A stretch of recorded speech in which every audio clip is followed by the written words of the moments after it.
Ay, Dios. Como siempre digo cuando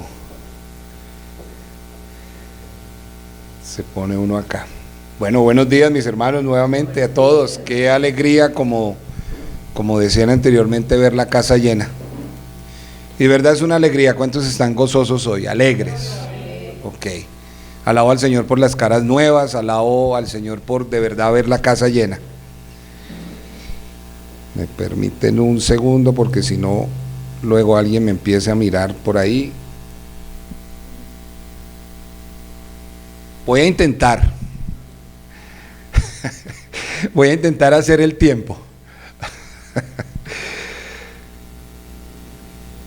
Yo, al igual que el pastor, sufro de una pésima memoria, por eso todo me toca escribirlo. Menos mal no han puesto la copia. ¿Cómo se llama la serie que estamos viendo? No los veo convencidos. ¿Respuestas qué?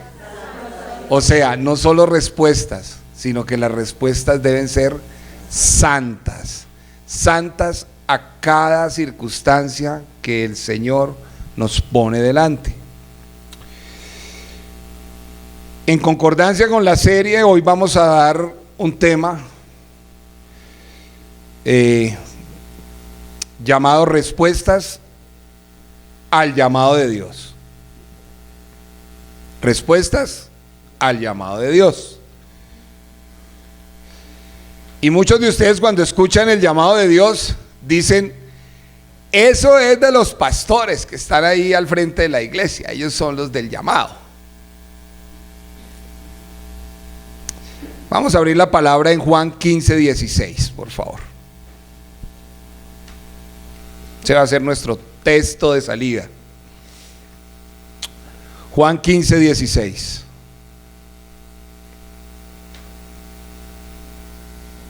Me imagino que todos trajeron Biblia, ¿no? Celular con Biblia, Biblia es en libro, física, pero todos trajeron Biblia. Bueno, Juan 15:16. Dice la palabra del Señor así: no me elegisteis vosotros a mí, sino que yo os elegí a vosotros y os he puesto para que vayáis y llevéis fruto y vuestro fruto permanezca, para que todo lo que pidiereis al Padre en mi nombre, Él os lo dé. Voy a volverlo a repetir para despertarnos. No me elegisteis vosotros a mí. No os elegisteis. O sea, nosotros no elegimos al Señor, es lo primero que le está diciendo. Es una potestad de Él que tú estés acá por primera o después de 25 años o 30 años en el Evangelio. Es una potestad absoluta de Dios de que estemos aquí, porque nosotros no lo elegimos. Él dice: yo los elegí.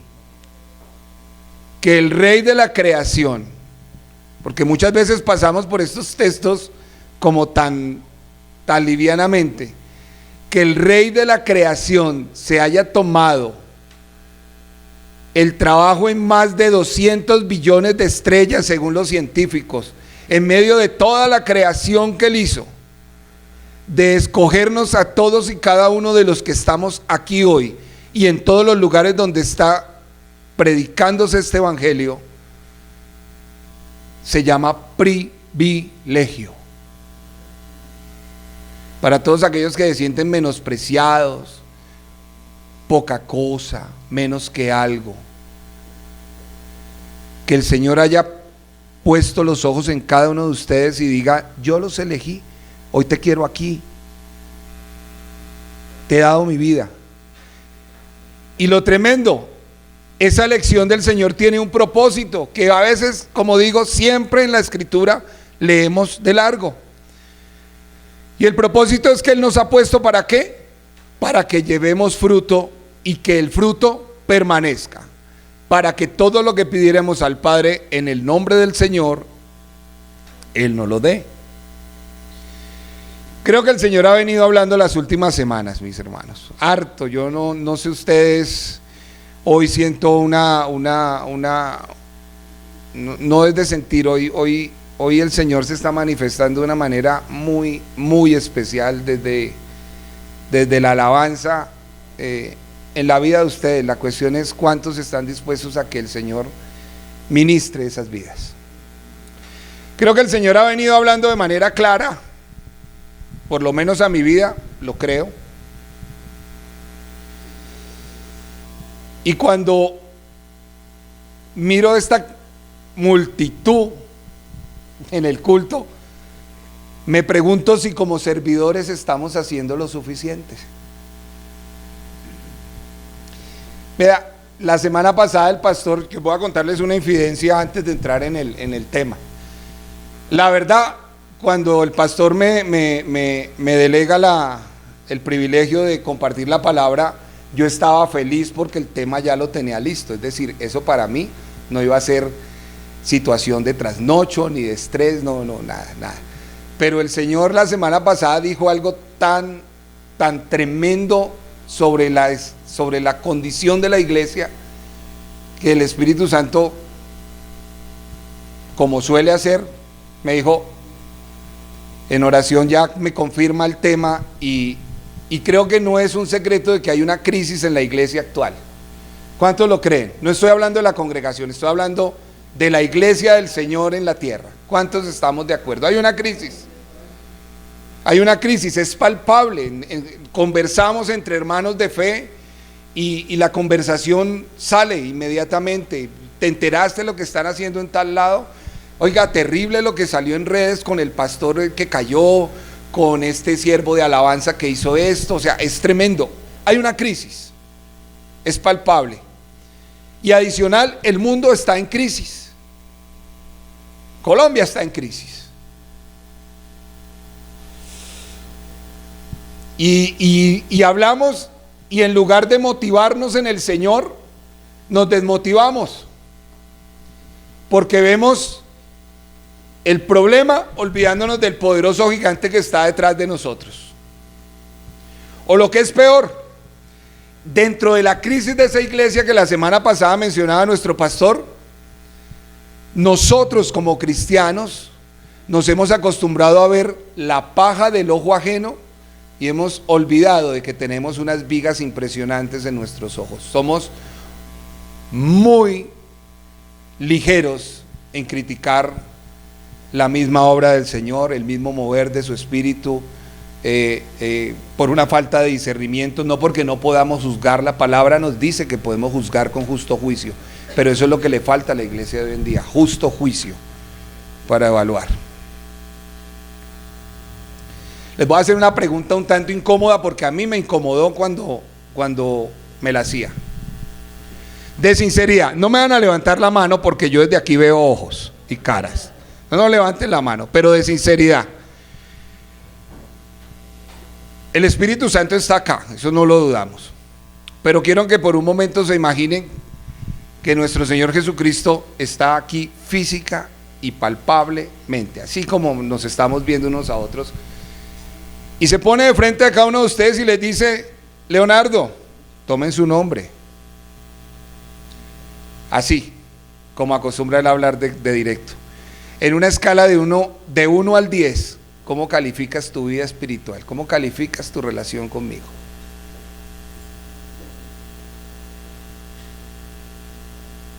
A mí me incomodó, porque la calificación que yo obtendría, creo que me rajaría. Les voy a hacer otra preguntita incómoda, porque es que si vamos a establecer un contexto de crisis, tenemos que empezar a establecer el contexto en nuestra vida personal. Igual no me respondan. Esta semana, ¿cuántos capítulos de la Biblia han leído? ¿Cuántas veces se han encontrado con el Señor en su tiempo devocional, privado, personal, particular? Porque no sé ustedes, a mí a veces, es muy raro, pastor, le estoy confesando, es muy raro. A veces los jueves con hermenéutica digo: ay, Señor, hermenéutica, vas a dar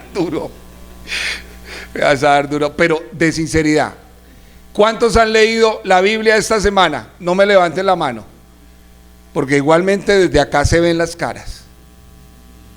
Y con vergüenza, muchos tenemos que decir: no la he abierto. Mucho menos he tenido que leer un versículo, ni siquiera he meditado en ello. Me conformo con el domingo, cuando ese señor que llaman pastor se pone acá y me habla de algo, y me conformo. La semana pasada nuestro pastor nos hablaba de una crisis tan impresionante en Estados Unidos, eso me llevó a buscar más tema de eso. 3.500 iglesias solo en el año 2022 se cerraron. Oiga, 3.500 iglesias al nivel que nos decía el pastor de aproximadamente, pongámosle 100 personas, estamos hablando de 350.000 personas, almas que no tienen dónde congregarse hoy en día, o que no se congregan, o que volvieron al mundo. Pero el pastor nos mostró a la estrella del norte, pero yo me busqué la estrella del sur. ¿Cuántos se acuerdan? Los evangélicos viejitos acá, viejitos en tiempo, ¿no? ¿Cuántos se acuerdan de la década de los 80, de los 90, cuando muchos nacimos en el Señor? Un avivamiento, por así decirlo, que nació en México, en Argentina, con grandes predicadores, cantores como este varón Marcos Witt. Los últimos estudios sacados, el ministerio Casa de Oración del pastor Chuy nació en los 80. Y es de los pocos ministerios que quedan de ese avivamiento.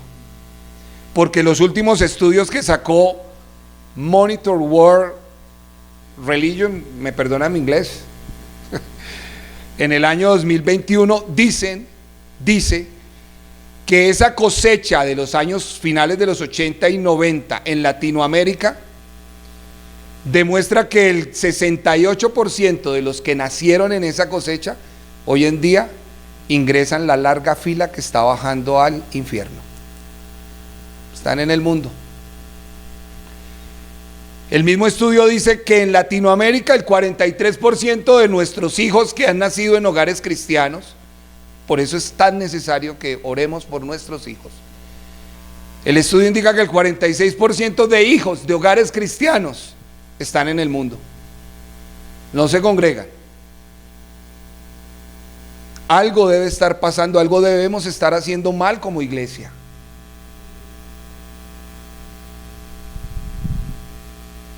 Por poner solo, el estudio habla de los casos de México, de Brasil, de Argentina y de Guatemala, que aunque ustedes no lo crean, en términos evangélicos, Guatemala es supuestamente un país evangélico con el más del 53% de su población. Hoy en día, los estudios dicen que quedan menos del 26%. Algo debe estar haciendo mal la iglesia. No el Señor, su iglesia. Cada uno de nosotros, algo debe estar haciendo mal.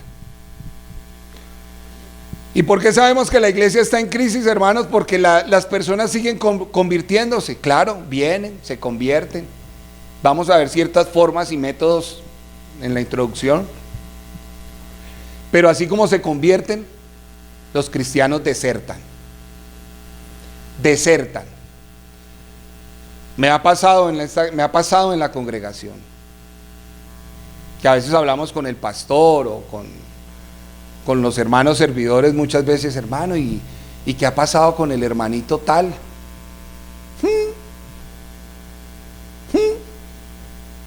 No volvió, venía seguido, no volvió. Y la respuesta facilista que decimos en la iglesia es: pues si no volvió es porque su conversión no fue genuina, no había nacido de nuevo. La culpa es de quien no vuelve. En este punto el Señor empieza a poner su dedo acusador y a decirnos: ¿cómo pueden fallar tanto ustedes, iglesia? ¿Dónde está tu responsabilidad, iglesia? ¿Dónde está el discernimiento de tus líderes? ¿Dónde está el discernimiento de aquellos que yo he puesto delante de ustedes para que administren la grey? Excusas superficiales que ya no me convencen, dice el Señor. Definitivamente algo debemos estar haciendo muy mal, muy mal. La crisis es palpable, mis hermanos. Yo no sé, siempre hablamos, casa de oración es un lugar de refrigerio donde vienen cristianos que han sido rotos en otros ministerios porque han abusado de ellos, de ministerios que abusan, X, Y, Z. ¿Cuántos han nacido sin haber nacido de nuevo? Duro, ¿no? Cuando yo me pregunto esto, ¿cuántos hay aquí que dicen que son hijos de Dios, pero no han nacido de nuevo? Conversiones sin arrepentimiento. Yo les soy sincero, a mí me tocó nacer de nuevo, a pesar de que creía que había nacido de nuevo, porque hace más de 20 y pico de años, todavía soy joven, ¿no? Pero hace más de 20 y pico de años, alguien me dijo, repita después de mí, y yo repetí, y ya era salvo, y ya era hijo de Dios. ¿Cuántos hay aquí así? Aún, ¿cuántos hay? Eso se llama decisionismo. Es un decisionismo superficial, porque la persona fue obligada por la emoción, por la presión del familiar, del amigo, del grupo que lo invitó por primera vez a la congregación y lo empujó. Vaya que están llamando al arrepentimiento.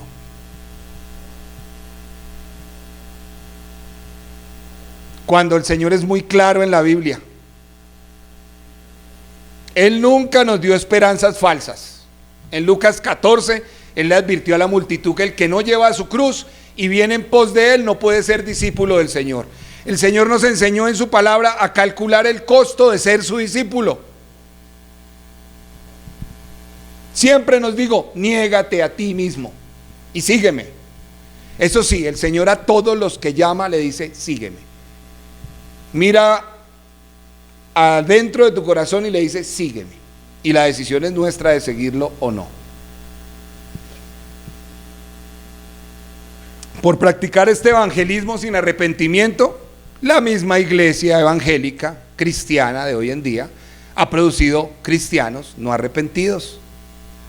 Cristianos que vienen a la iglesia esperando que Dios les llene el bolsillo, les dé el trabajo, los sane de la enfermedad para no ir al médico, les críe los hijos rebeldes que tienen en sus casas porque ustedes son incapaces de criarlos bien, en amonestación y temor del Señor. Para eso vienen muchos a la iglesia. Cristianos no arrepentidos. Es una práctica distorsionada, mis hermanos. La iglesia necesita ser simbrada de nuevo por el Espíritu Santo que sigue gobernando la iglesia, hermanos.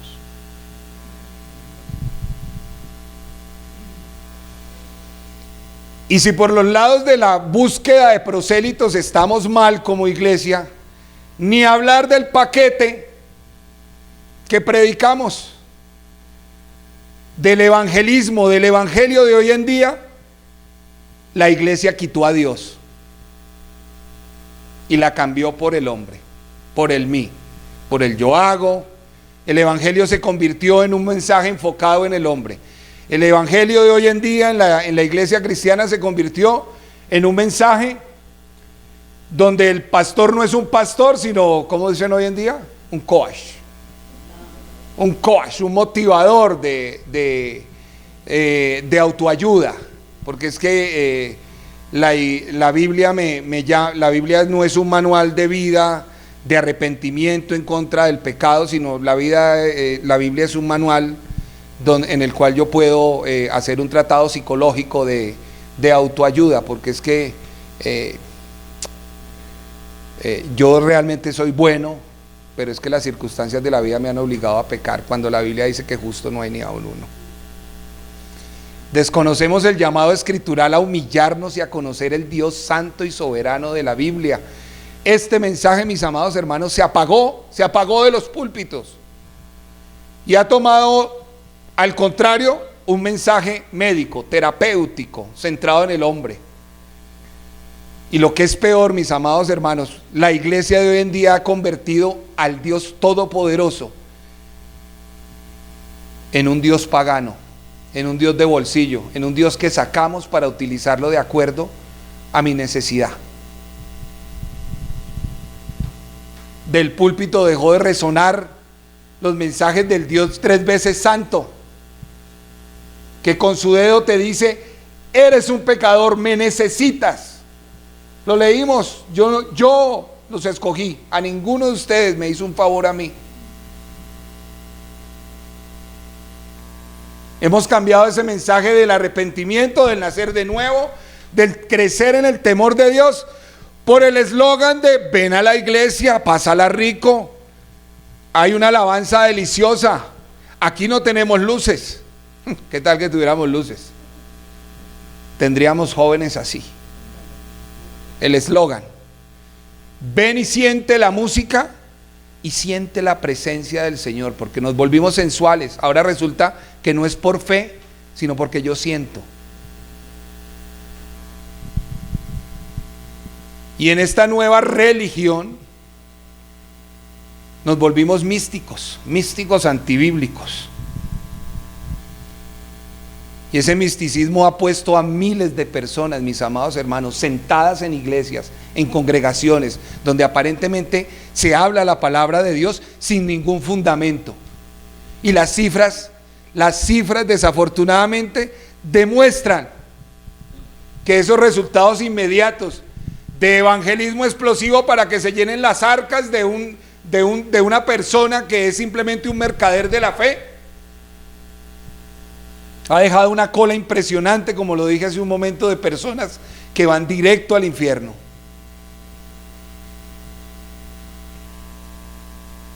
Padre, ayúdanos a que volvamos a las sendas antiguas.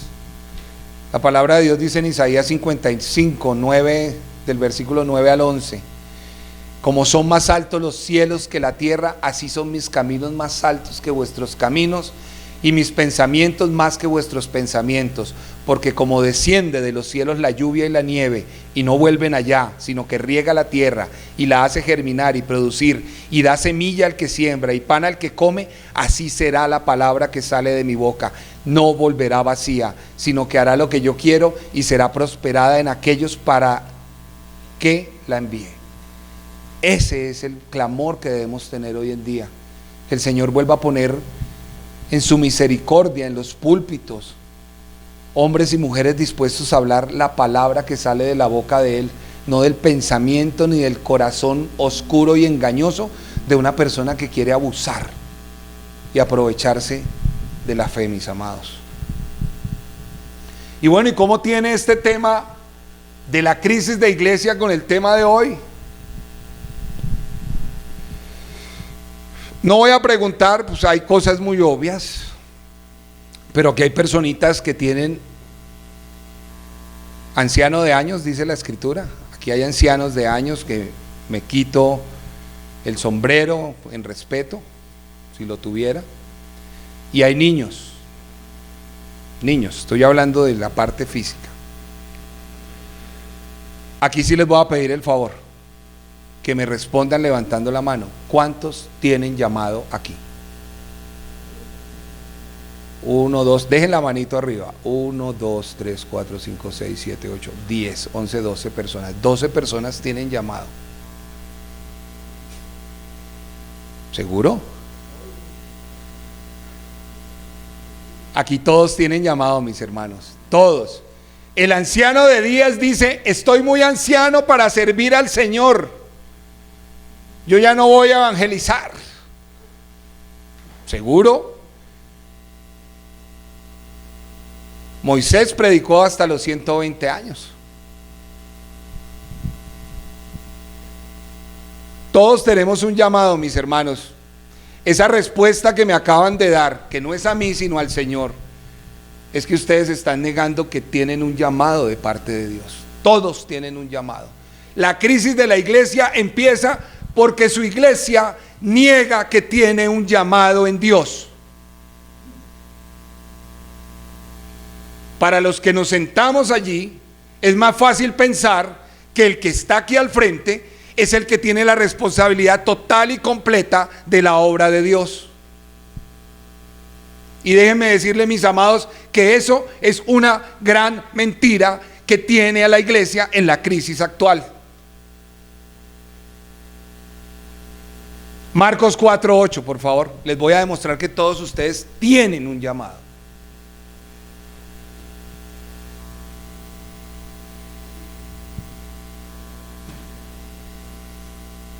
Les decía, me respondieron 12, ¿cuántos tienen el llamado? A esos mismos 12 les voy a preguntar que levanten su mano, a los 12, no a nadie más. ¿Cuántos saben cuál es ese llamado que Dios les ha hecho? De los 12, 1, 2, 3, 4, 5, 6, 7, 8. 2 personas no saben de las 12 cuál es el llamado. De esas 10 que me levantaron la mano, hoy les pregunto, ¿cuál es la respuesta que tú le estás dando a Dios acerca de ese llamado? Hoy, hermanos, el Señor no pretende responder la pregunta, pero sí tengo la certeza de que el Señor, por medio de su Espíritu, va a hablarle a sus corazones, no solo de los que levantaron la mano, sino de aquellos que no la han levantado. Marcos 4:8. Pero otra parte cayó en buena tierra y dio fruto, pues brotó y creció y produjo al 30, al 60 y al 100 por uno. Sí o sí, mis amados hermanos, si usted está sentado aquí, no importa tu edad, si estás sentado aquí y eres un hijo de Dios, sí o sí, produces fruto. Sí o sí. Por eso el Señor dice, al 30, al 60, al 100 por uno. Habla de la cantidad porque la calidad en el Señor siempre será la misma. Si somos hijos de Dios, solo podemos producir buenos frutos. Si ustedes tienen 250 años y ya no se puede parar, no puede orar. Los ancianos, y lo digo ya ahí sí ya lo digo por edad, uno va envejeciendo y va durmiendo cada vez menos. No puedes orar, no puedes interceder. Hay algo que se llama intercesión y es una de las armas más poderosas que dejó el Señor, es la oración, y somos tan flojos para orar. Me incluyo. Y a pesar de que me conecto a la reunión congregacional, me incluyo, somos tan flojos. Tú puedes orar, mi amado hermano, hermana, con 250 años. Mi joven amigo con 12, 14, 15, 16 años, puedes orar. Puedes orar. Tú tienes que producir fruto. Si tú no produces fruto, después de un año en el Evangelio o 30 en el Evangelio, si tú no produces fruto, levántate frente a la palabra de Dios y arrepiéntete, porque no eres hijo de Dios. Un hijo de Dios produce obligatoriamente, sí o sí, fruto digno de arrepentimiento, fruto delante del Señor. Así que si usted está hoy justificándose por la edad, por el tiempo que lleva de conocer al Señor, que dice, es que yo no estudio tanto como el pastor y no tengo tanto conocimiento, es que yo no hablo bonito, es que yo no hablo fluido, es que yo no tengo actitudes y capacidades. Lo único que yo les puedo decir, amados míos, es que estamos en la vid y sí o sí darás fruto. O les hago una última pregunta: ¿cuántos hay aquí con talentos? Oh, sí, ya me respondieron muchos más, pero se las devuelvo. ¿Cuántos han enterrado el talento? ¿Cuántos? Y ustedes ya saben lo que le pasó al hombre del talento enterrado.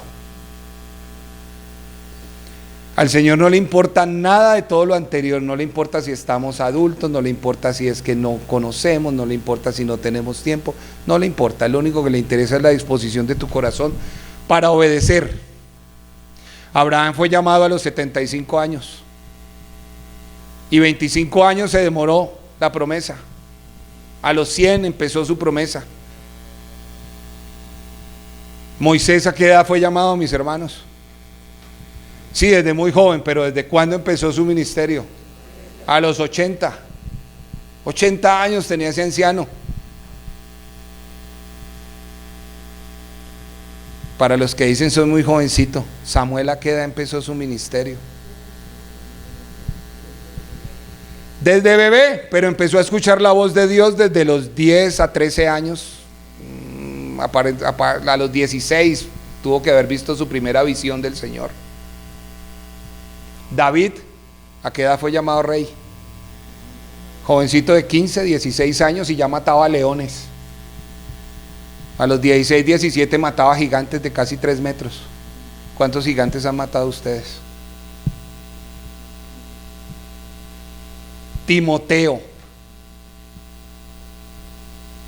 un bebé, y ya manejaba una congregación. ¿Y aquí cuántas excusas hay?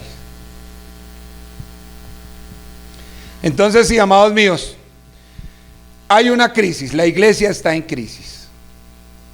Y la iglesia está en crisis porque sus miembros, todos nosotros, estamos en crisis. Hemos dejado a Dios de lado, aunque muchos decimos que sí lo tenemos. Hemos dejado a Dios de lado. Y hoy es el día, mis hermanos, en que Dios está demandando respuestas de cada uno de nosotros. Yo no sé cómo entraste tú por esta puerta. Lo que sí sé es que si abres la puerta de tu corazón a la palabra, a que el Espíritu Santo haga lo que tiene que hacer en tu vida, no vas a salir diferente. Tienes que salir, completamente diferente. Hoy el Señor te está diciendo, estás en crisis. ¿Qué respuesta me vas a dar? ¿Qué respuesta me vas a dar hoy? Hoy el Señor te está exigiendo una respuesta, hermano. Vamos a ver 4 ejemplos bíblicos de algunas respuestas que muchos de los personajes que nos deja ver la Biblia le dieron al Señor y las consecuencias que éstas conllevaron. Aquí se pone bonita la cosa. Porque yo decía, Señor, wow, hay muchos personajes, no sé cuántos personajes, no me he detenido ni siquiera a googlear cuántos personajes hay en la Biblia, que hable la Biblia. Porque como la palabra de Dios es inspirada por Él, todo lo que hay allí es para edificación. Cada personaje me edifica. Me dio 4. Y les digo aquí, ¿cuántos Samueles hay aquí? ¿Cuántos llamados? Porque todos me dije, yo les acabo de decir ya por la palabra que ya no son 12. Aquí todos los que estamos tenemos un llamado. ¿Cuántos Samueles hay? Titulé el ejemplo del profeta Samuel, del juez Samuel, como Samuel, el caso de un llamado para tiempos desafiantes. Pregunta de examen: ¿en qué libro encontramos a Samuel? Primera y segunda de Samuel. Sí, porque me van a preguntar, oiga, ¿y dónde aprendemos de la vida de Samuel? En la Biblia, primera y segunda de Samuel. La podemos encontrar en el libro que lleva su nombre. Oiga, pero tremendo, a pesar de que este libro fue escrito hace tantos siglos, podría ser una perfecta fotografía de la realidad actual de la sociedad en la que vivimos.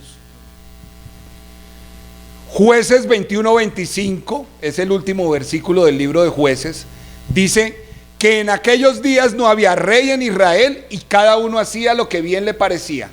No había gobierno, no había gobierno por un rey, por así decirlo. Se gobernaba por medio, Dios gobernaba a su pueblo por medio de el sacerdocio. Y para la época en que el Señor le hace este llamado a este hombre, para tiempos desafiantes, ministraba en la presencia del Señor un sacerdote que se llamaba Elí. Para los que no saben, la historia es muy triste. Elí personifica a los siervos del Señor que son condescendientes, lapsos en el estudio de la palabra, lapsos en la consagración al ministerio al que el Señor los ha llamado, y sobre todo lapsos en la forma en que educan a sus hijos. Padres de familia, no sean como Elí. Si no conocen la historia, los invito a que la lean. Tenemos tan gran responsabilidad con estos muchachos pequeños, con estos jóvenes, adolescentes que veo atrás. Y vemos que el Señor gobernaba por medio del sacerdocio, en este caso Elí. Y sabemos, como lo dije, que Elí no desarrollaba el ministerio como Dios mandaba. Es tan claro, la Biblia me encanta porque el Señor nunca oculta las negligencias de sus siervos. Primera de Samuel 3:1 dice que el joven Samuel ministraba a Jehová en presencia de Elí, y la palabra de Jehová escaseaba en aquellos días y no había visión con frecuencia. Y no había visión con frecuencia, ¿por qué? Porque el ministerio estaba corrompido. ¿Le suena parecido hoy en día en algo a la iglesia cristiana? Ministerios corrompidos. ¿Hay alguna coincidencia? ¿Vivimos en una cultura tan parecida a la de esos tiempos de Samuel? Actualmente abrazamos el relativismo, en el que yo como cristiano no le digo a la persona que tengo al lado nada de su conducta de pecado para ser políticamente correcto. Porque ese relativismo nos dice que cada uno puede vivir como quiera y de la forma en que quiera, con tal de que no nos molestemos, con tal de que no ofendamos a nadie. Estamos en la cultura entre padres e hijos de que todo está permitido. Todo es verdad, porque todo es verdad. Todo depende del ojo con el que yo lo mire, pero todo es verdad. Un relativismo impresionante. Y en medio de esa confusión que vive el mundo, le añadimos a la iglesia. Cuando muchos están buscando una iglesia que se plante firme frente a ese relativismo y enseñe la única verdad que hay en Cristo Jesús, en la libertad de su evangelio, ¿qué obtiene hoy en día ese mundo? Una iglesia que anda corrompida. Esos mismos líderes de alabanza, de grandes grupos, de grandes congregaciones, esos mismos coach pastores de grandes congregaciones y aún de pequeñas congregaciones, son los mismos que están apartando del camino de Dios a personas que están tratando de buscar una respuesta a sus vidas. Y ahí, mis amados hermanos, seguimos viendo la misericordia de Dios. Porque Dios, en medio de todo ese caos tan impresionante, el Señor llama a personas que no le importen la presión social. Y este llamado a los ministerios Samuel me encanta, porque son llamados a ustedes los jóvenes. Sí, podemos haber viejos, adultos ya aquí, pero es un llamado a todos ustedes los jovencitos de 10 años para arriba. Pero yo les pregunto a ustedes hoy, jóvenes, ¿cuántos están en ese ministerio? ¿Cuántos anhelan ese ministerio? ¿O le tienen miedo a la presión social de que les digan evangélicos, panderetas, protestantes, aleluyas, fanáticos religiosos? Dios está buscando ministerios Samueles en ustedes, y aún en los más viejos. Pero el Señor se le mostró a un niño en momentos en que la sociedad estaba en un caos tremendo.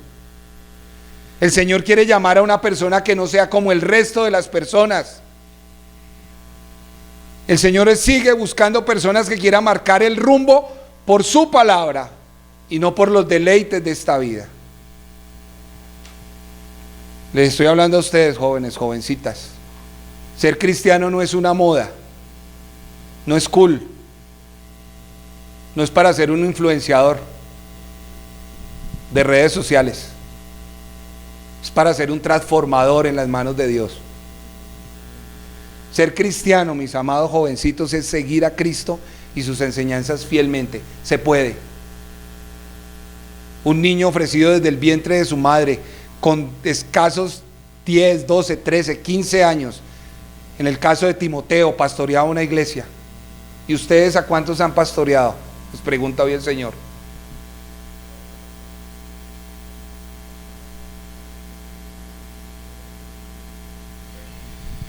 Ay, Señor. Duro contexto, ¿no? Un sacerdocio corrompido. Ese Elí falló en todo, falló como sacerdote, falló como padre, falló tanto como padre que fue el culpable de la muerte de sus hijos. Y eso va para ustedes, jovencitos. El que sus papás sean cristianos no los hace a ustedes cristianos ni hijos de Dios. El ser hijo de pastores no los hace salvos. Es tremendo. ¿Cuántos de ustedes, jovencitas, en lugar de estar pensando en agradar al niño de moda de la universidad o del colegio, están pensando más bien en agradar a su Padre Celestial si están aquí y dicen que son hijas de Dios? Hoy el Señor les está preguntando, ¿dónde está tu relación con Dios? No solo a los jóvenes, a todos nosotros. ¿Dónde les ha dicho el Señor que vayan y no han ido?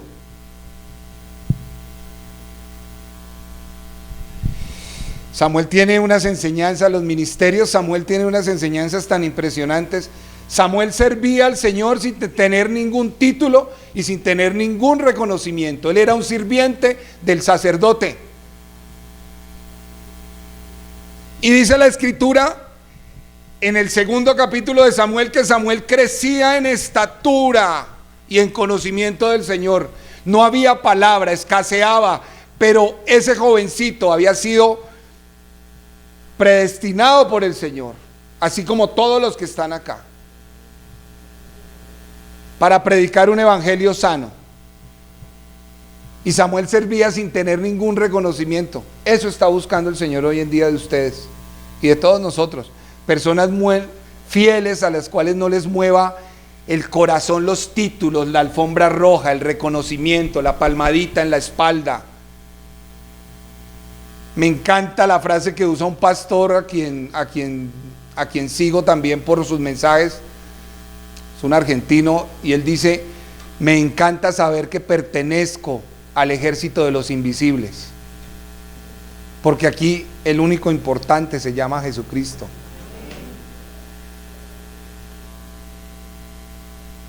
Aquí no hay anhelos de protagonismo de nadie. Y es la oración que tenemos y que ha puesto el Señor a esta congregación. Aquí el único protagonista de la historia es Cristo. Solo hay un caso especial dentro del llamado Samuel, y es el inicio de su llamado, jovencita. Aunque podemos tener el llamado del Señor en nuestras vidas, sin el debido discernimiento nos podemos confundir. Cantábamos hace poquito: habla que tu siervo escucha. ¿Cuántas veces le habló el Señor a Samuel antes de que Samuel pudiera ser guiado por el discernimiento entenebrecido de Elí, que por fin se dio cuenta que Dios lo estaba llamando? 3 veces. ¿Cuántas veces ustedes, el Espíritu Santo, jovencitos, jovencitas, adultos y ancianos, el Señor los ha llamado y ustedes por falta de discernimiento se confunden? ¿Seré yo maestro? Samuel, Samuel, y ahí sí la famosa esa frase: habla, Señor, que tu siervo escucha, tu siervo oye. Vuelvo y pregunto: ¿cuántos ministerios Samuel hay acá? Porque si tú eres un ministerio Samuel, el Señor te está diciendo: tú eres un hombre y una mujer de oración. Los Samueles oran, y me encantó ver en la palabra de Dios cómo Samuel es colocado a la altura de Moisés y Aarón como un gran intercesor. Salmo 99, 6. Moisés y Aarón entre sus sacerdotes, y Samuel entre los que invocaron su nombre, invocaban a Jehová y él les respondía. Oiga, que el Señor se tome el trabajo de nombrarlo a uno por fuera de un libro diferente. Eso es un privilegio. Y es la gran pregunta que me ha quedado sonando, que nos ha hecho el pastor. ¿Ustedes saben qué es privilegio? Para mí privilegio es esto. Si ustedes son un ministerio Samuel, oran, pero vuelvo y les pregunto: ¿cuán dispuestos están a orar? Jeremías nombra a Samuel, Samuel 15:1, diciendo el Señor en profecía a Jeremías: si aún, le decía a Jeremías, Jehová a Jeremías: si aún Moisés y Samuel se pusieran delante de mí, no estaría en mi voluntad con este pueblo, los echaría.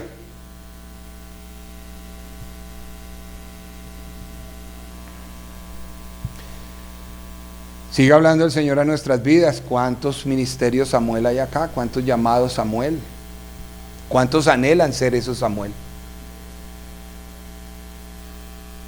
Samuel es un ministerio que observa la lealtad absoluta a la voluntad de Dios. No solo estoy hablando de obediencia, estoy hablando de lealtad absoluta a la voluntad de Dios. ¿Eso qué quiere decir? Que aunque Dios me dé instrucciones en las cuales a mí me choque, me duela, o sencillamente yo diga, Señor, ¿en serio? Era tanta la lealtad de Samuel al Señor, que a sus 13 años no se amilanó en pronunciar la visión de juicio que el Señor había mandado para Elí. Elí era el sumo sacerdote, es decir, Elí era el gobernante de Israel. Él era un niño. Y el Señor le dijo y le reveló todo lo que iba a pasar, el juicio por haber sido mal padre, por haber sido mal sacerdote. Y Elí fue y le dijo, va a pasar esto, van a ir a la guerra, tus hijos van a morir y tú vas a morir también. Ya sabemos lo que le respondió Elí. Samuel no se amilanó al dar un juicio de parte de Dios. Samuel, aunque tuvo grandes reservas al escuchar al pueblo decirle queremos rey, queremos rey. ¿Qué hizo Samuel? Escuchó al pueblo y se fue a consultar a Dios. Y Dios le dijo, dale rey. Y aunque él dijo, Señor, pero Señor, estoy parafraseando. Y el Señor le dijo, no me han desechado. A mí me han desechado, no es a ti, es a mí. Tremendo, tremendo. Y por último, de lo que podemos aprender de este ministerio, hay muchas cosas. La obediencia a la palabra era una prioridad para Samuel. Creo que el versículo que más resume la obediencia de Samuel fue la reprensión que le dio a Saúl en Samuel 15:22. ¿Se complace el Señor de que des holocaustos y víctimas como en que obedezcas la palabra de Dios? Ciertamente, Saúl, sigo parafraseando, el obedecer es mejor que los sacrificios y el prestar atención mejor que la grosura de los carneros. Quítenle el nombre Saúl y pónganle su nombre, mis amados. ¿Al Señor le gusta que estén en la iglesia? Puede ser, evidentemente. Pero es mejor que cumplan la voluntad del Señor en obediencia. ¿A cuántos el Señor los ha mandado a perdonar, a predicar, a andar, a caminar, a ser sujetos a las autoridades? ¿A cuántos? Pero han respondido con orgullo, con insolencia, con felonía a Dios. Segundo caso, yo sé, hoy me va a pasar un poquitico, hoy me va a pasar un poquitico. Segundo caso. Saúl, ministerio Saúl. Aquí se va poniendo chévere la cosa, porque los que conocen Biblia me van a bajar la mano. ¿Cuántos ministerios Saúl hay acá? No hay ni uno, ni medio amén. La historia de Saúl es tremenda, la encontramos en Samuel, obviamente, y es tremendo. Porque de Saúl se menciona muchas cosas. Era el rey perfecto en el casting perfecto. De Saúl lo llamé el llamado conforme al corazón del pueblo. ¿Le suena? ¿Cuántos ministerios hay hoy en día? ¿Cuántos llamados al servicio del Señor están porque alguien le dijo en la iglesia que era bonito? Están porque alguien le dijo en la iglesia que sus conocimientos eran necesarios para la congregación. Están porque alguien les dijo que el Señor podría utilizarlos. Es tremendo. Conforme al corazón del pueblo era Saúl. La Biblia lo describe en 1 Samuel 9, versículos 1 y 2, que él era un varón de Benjamín valeroso, acomodado, era un hijo de papi y mami, hermoso. Dice la escritura que entre los hijos de Israel no había otro más hermoso. Las mujeres me dirán, se parecía a Superman, a Cavinsel. Era altísimo, de hombros para arriba, o sea, era distinguidísimo. era el rey perfecto en el casting perfecto de un pueblo que anhelaba a un Dios. Pero vean lo tremendo, lo que no mencionan esos versículos es la palabra Dios en ningún lado. Y no dice nada de Dios porque simplemente no había nada que decir de Dios en Saúl. Saúl era un hijo de la oportunidad, de la buena academia de su papá, porque tenía plata. Y Saúl reflejaba el estado espiritual de una iglesia como la de hoy en día. Es tremendo. Reflejaba el estado espiritual de toda una nación. Y dado que el pueblo pedía rey, Dios le dio lo que querían. El nombre de Saúl dice, Dios dio. Les dio lo que pensaban que ellos querían. Y no podemos hablar de que Samuel no tenía condiciones para ser un perfecto siervo de Dios. Era humilde, tenía un cuerpo fuerte. El Señor hizo todo. Todas las citas se las voy a dar rápidamente. Tenía un cuerpo fuerte, eso es 1 Samuel 10:23. El Señor le dio un corazón nuevo, 1 Samuel 10:9. Tenía poder espiritual. Cuando el Espíritu Santo bajó sobre él, dice que el Espíritu del Señor lo tomó y le dio poder. 1 Samuel 10:10. Tenía amigos leales, porque para estar en un ministerio debe tener uno rodeado de un equipo leal. 1 Samuel 10:26. Pero sobre todo tenía de parte del Señor un tutor que lo quería y le daba dirección y oraba por él, que era Samuel. Y sin embargo, a pesar de todo ese trabajo que Dios hizo por Samuel fracasó, por Saúl fracasó. ¿Por qué? ¿Por qué fracasó? Porque Saúl no le permitió a Dios ser el Señor de su vida. Entonces, en los llamados Saúl de las congregaciones actuales, debemos tener en cuenta que hay que tener una relación tal con Dios que nos dé seguridad y estabilidad. Saúl era inseguro en muchos aspectos. Ya era un hombre de guerra y tembló delante de David, que era un niño que derrotó a un gigante, y le tuvo envidia y empezó a nacer envidia en él. En los ministerios Saúl no se puede ser muy bonito, mis amados hermanos. La apariencia no vence al pecado, mis amados. La belleza física no vence al pecado. Siempre habrá zonas internas en el corazón de cada uno de nosotros donde el Señor necesita trabajar y ustedes necesitan dejar que el Señor trabaje. Pero muchos han cerrado las puertas de su corazón porque no quieren, les duele y están cómodos en su orgullo. Hermano, tiene que cambiar en esto. No. ¿Y por qué? Yo soy así, a mí me gusta así. Ese era Saúl. Me asusta cuando leo esto, porque ¿cuántos de nosotros podemos estar así hoy en día? Ninguno de nosotros, como dijo Pablo, como lo dice Hebreos, ha resistido hasta la muerte, con sangre combatiendo el pecado. El rechazo de Saúl, la caída de Saúl en su ministerio lo causó él mismo, por su necedad, por ofrecer sacrificios que solo un sacerdote podía hacer, por ordenar la muerte de su propio hijo, por desobedecer al mandato de Dios de destruir a un rey que le había hecho daño a Israel, que fue el evento que marcó el rechazo total por parte de Dios. La gran enseñanza del ministerio de Saúl es que es mejor obedecer que cumplir, hermanos. Es mejor obedecer que cumplir por ritualismo. No, yo tengo que orar, me voy a conectar a las 5:30, pero no voy a orar, solo me voy a quedar ahí. No, yo te vengo a la iglesia porque necesito ir a la iglesia porque me vean, pero mi corazón está por fuera del mensaje de la palabra de Dios y de la guianza de su Espíritu. Mejor es la obediencia, mis hermanos, que todo holocausto o sacrificio que tú hagas aquí por venir a la congregación.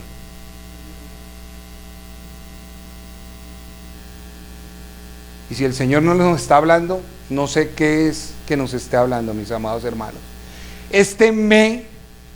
Señor, oré mucho por ¿Cuántos saben que la iglesia tiene a CAP como ministerio, como llamado? Y no voy a preguntar cuántos tienen el ministerio de Acab, porque es el ministerio llamado muerte.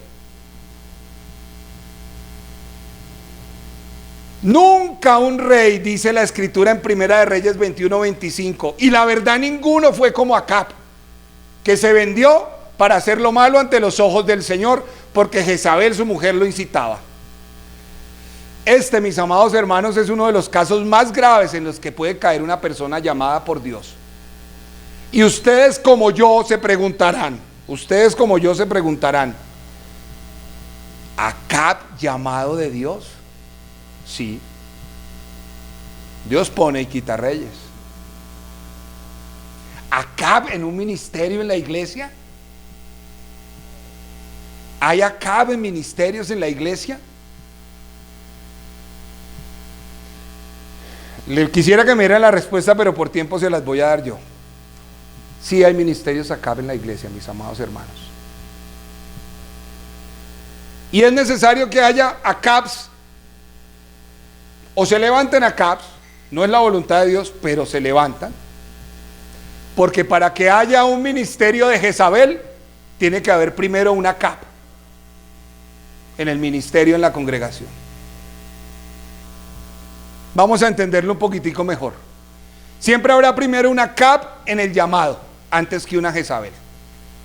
Acab era rey de Israel. Vamos a establecer el contexto de lo que les acabo de afirmar. Acab era el rey de Israel y desobedece, como nos lo ha explicado el pastor, voluntariamente decide desobedecer la ley del Señor conociéndola. Se casa con la hija de un rey sidonio que se llama Jezabel, que aparte de eso mi amiga era sacerdotisa.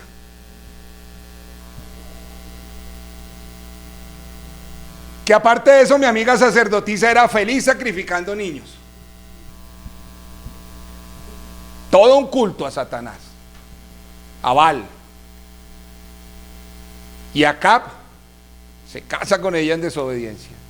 Y Acab permite que la idolatría a través de su esposa contamine a toda una nación. Ayer, mientras buscaba datos específicos de esto, fue tal el poder que este ministro llamado por Dios a ser rey de Israel le dio a esta mujer, que esta mujer no perdió oportunidad ni tiempo en manos de su padre Satanás para hacer arrodillar delante de Baal a 10 millones aproximadamente de israelitas.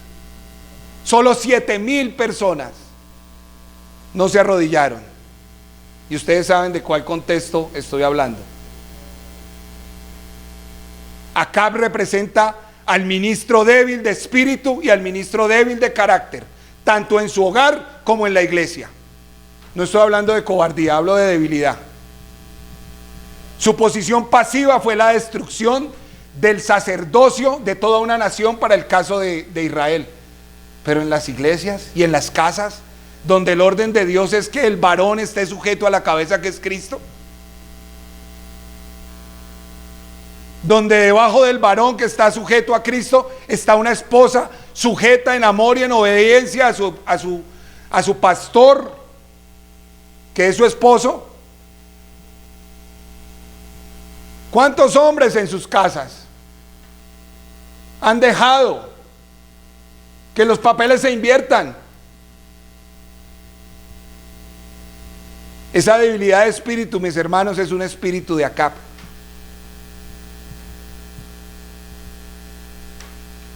Y Acab era un hombre capacitado, tenía capacidad de liderazgo. El Señor le da contra el rey de Siria 2 victorias impresionantes. Algunas características rápidas del espíritu de Acab hoy en día es la liviandad hacia el pecado.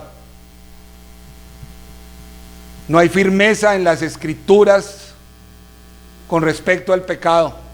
Y vemos congregaciones donde te predican desde el púlpito: sé homosexual, eres bienvenido aquí, Dios te ama, Dios es amor. Wow. El amor cubre multitud de pecados, no importa si no estás casado delante de Dios, yo te acepto acá. Padres que son incapaces de coger a sus hijos y amonestarlos en el temor del Señor cuando los ven pecando. Y padres, abro a los varones, no a las mujeres. Porque es más fácil decirle, mija, ese es su problema.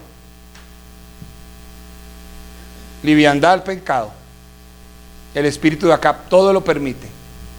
El espíritu de Acab hace perder el sentido en una congregación y en una familia de adorar a Dios en espíritu y en verdad. Podemos abrir nuestros labios a decir, Señor, te amo, pero el corazón está lejos de Dios.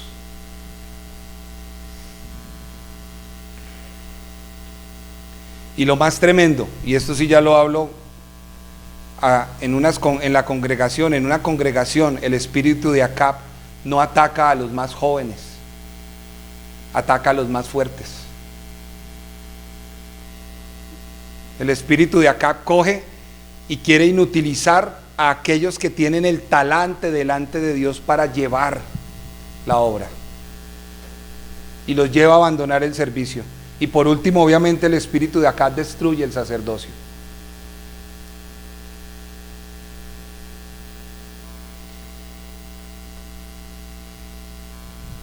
Por tiempo no sigo porque tenía más.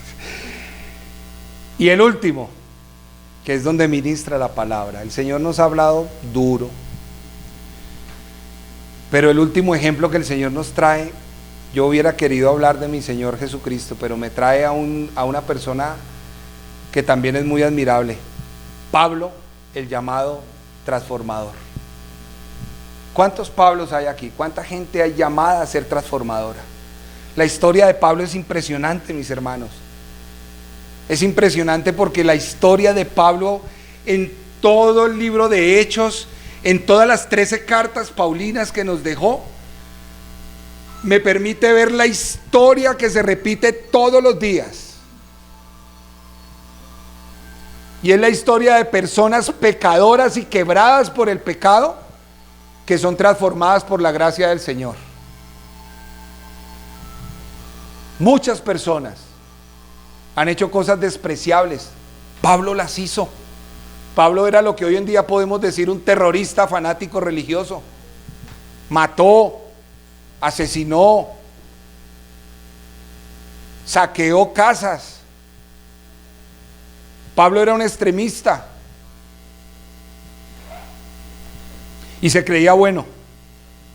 Y me encanta la historia del ministerio de Pablo porque el Señor a lo largo de su vida solo me demuestra que solo Dios puede tanto salvar al que se cree justo como a la persona más perversa y miserable. Solo el Espíritu de Dios, mis amados hermanos, ha salvado nuestra alma del infierno. ¿Y por qué no le damos la honra y la gloria al Señor? Pablo me enseña que cualquier persona puede ser un testigo humilde pero poderoso. Humilde pero poderoso. Hechos 20:18 me dice de un Pablo que estaba testificando ante el concilio diciendo: y vosotros, hermanos, sabéis cómo me he comportado entre vosotros todo el tiempo, que he servido al Señor con toda humildad, con muchas lágrimas y pruebas que me han venido por las acechanzas de los mismos judíos. En Hechos 28 vuelve Pablo a decirle al concilio: y he predicado el reino de Dios enseñando acerca del Señor Jesucristo abiertamente y sin impedimento. Pablo tenía humildad para no querer el reconocimiento de nadie, pero tenía el poder del Espíritu Santo para hacer las señales que hacía, el denuedo con el que hablaba. ¿Cuántos Pablos hay aquí que hablan con ese denuedo, las buenas nuevas del Evangelio de Dios? Nos trabamos en decir una cita bíblica, mis hermanos, y Pablo no tuvo miedo. Pablo, desde el día de su conversión: Señor, ¿qué quieres que haga? Que fue lo que dijo cuando fue tumbado del caballo. Hasta el día que le cortaron la cabeza, predicó. Desde la conversión al martirio, trabajó incansablemente. El ministerio del llamado de Pablo me enseña que solo los rendidos a la voluntad y al propósito de Dios podemos ser útiles en dar fruto. Pablo, mis hermanos, y hoy oro, y es mi oración al Señor, de que podamos ser como Pablo, de que podamos estar completamente comprometidos con Dios. Me fascina la carta a los Filipenses, porque Pablo da uno de los mensajes de ánimo en el Señor más tremendos cuando estaba metido en un hueco, en una cárcel y encadenado, diciéndole a la gente desde la cárcel, escribiéndole: y quiero que sepáis, mis hermanos, que las cosas que me han sucedido han redundado más bien para el progreso del Evangelio, de tal manera que mis prisiones se han hecho patentes en Cristo ante todo el pretorio y a todos los demás y a la mayoría de los hermanos, cobrando ánimo en el Señor con mis prisiones. Y ellos se atreven a hablar la palabra sin temor. A pesar de las circunstancias, mis amados hermanos, Pablo alabó a Dios continuamente. Vuelvo y les digo, por eso me encanta la carta a los Filipenses, porque Pablo, aún en medio de la opresión de la cárcel, les decía a sus condiscípulos: no les digo porque tenga escasez, porque yo he aprendido a contentarme cualquiera que sea mi situación. Sé vivir humildemente, sé tener abundancia, en todo y por todo estoy enseñado. ¿Y nosotros? Estoy enseñado para estar saciado como para padecer hambre. Estoy enseñado a tener mucho en abundancia como para padecer mi necesidad. Y cuando me faltan 10,000 pesos para el almuerzo, le reclamo a Dios. Y termina con esta frase demoledora: todo, no unas cosas, todo lo puedo en Cristo que me fortalece. Y Filipenses 1:21 termina con esto, no el libro, con un Pablo sabiendo que había vivido su vida plena en el Señor, en Cristo, confiando en Él. Y termina diciendo: porque para mí vivir es Cristo y el morir es ganancia. ¿Cuántos podemos hacer esa afirmación, mis hermanos? Levantémonos y oremos. Padre,